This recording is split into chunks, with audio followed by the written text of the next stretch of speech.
নিবেদিল রাজভৃত্য। মহারাজ, বহু অনুনয়ী সাধু শ্রেষ্ঠ নরোত্তম, তোমার সোনার দেবালয়ে না লয় আশ্রয়, আজি পথপ্রান্তের তরু ছায়াতলে করেছে নাম সংকীর্তন। ভক্তবৃন্দ দলে দলে ঘিরি তারে, দলে দলে উদ্বেলিত আনন্দ ধারায় ধৌত ধন্য করেছেন ধরণের ধূলি।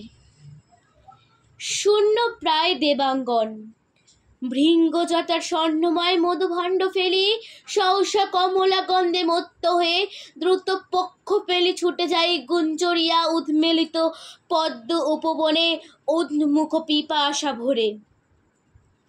সেই মতো নরনারী গণে সোনার দেওল পানে না তাকায় চলিয়াছি ছুটি, যেথায় পথের প্রান্তে ভক্তের হৃদয়ে পদ্ম ফুটি বিতর সেই স্বর্গের সৌরভ। রত্নবেদিকার পরে একা দেব রিক্ত দেবালয়ে। শুনি রাজা ক্ষোভ ভরে, সিংহাসন হতে নামি গেলা চলে যথা তরুচ্ছায়ে সাধু বসি তৃণাসনে। কহিলেন নমি তার পায়ে, হ্যাঁ প্রভু, স্বর্ণ শিষ্য নৃপিনীতে নির্মিত নিকেতন অব্রভেদী দেবালয়, তারে কেন করিয়া বর্জন? দেবতার স্তব্ধ গান গাইতেছ পথপ্রান্তে বসে। সে মন্দিরে দেব নাই, কহে সাধু। রাজা কহে রোষে, দেব নাই? হে সন্ন্যাসী, নাস্তিকের মতো কথা কহ। রত্ন সিংহাসন পরে দীপিতেছ রতন বিগ্রহ, শূন্য তাহা? শূন্য নয়, রাজদম্ভে পূর্ণ। সাধু কহে, আপনার স্থাপেও আজ জগতের দেবতারে নহে। ভ্রুকুঞ্চিয়া কয়ে রাজা, 20 লক্ষ স্বর্ণ মুদ্রা দিয়া রচিয়াছি অনিন্দিত যে মন্দির অম্বরে ভেদিয়া।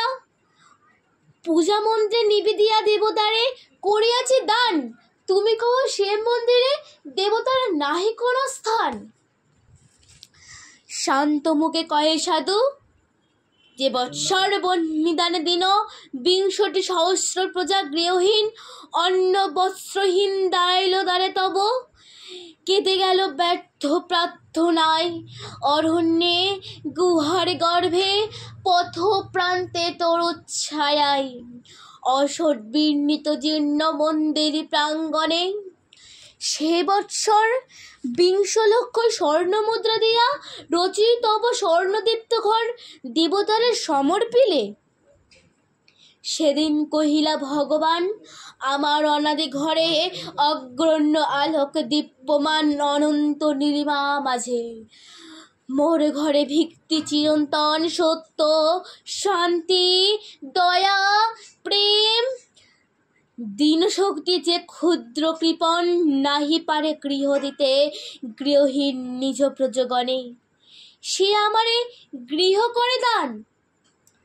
চলে গেলা সেই ক্ষণে পথপ্রান্তে তরুতলে দিন সাথে দিনের আশ্রয়। অগাধ সমুদ্র মাঝে স্ফীত ফেন যথা শূন্যময়, তেমনি পরম শূন্য তোমার মন্দির বিশ্বতলে স্বর্ণ আর দর্পের বুদ্বুদ। রাজা জ্বলি রোষানলে কহিলেন, রে ভণ্ড পামর, মোর রাজ্য ত্যাগ করে এই মুহূর্তে চলি যাও। সন্ন্যাসী কহিলা শান্ত স্বরে, ভক্ত বৎসলেরে তুমি যেথায় পাঠালে নির্বাসনে, সেখানে মহারাজ নির্বাসিত করো ভক্তজনে।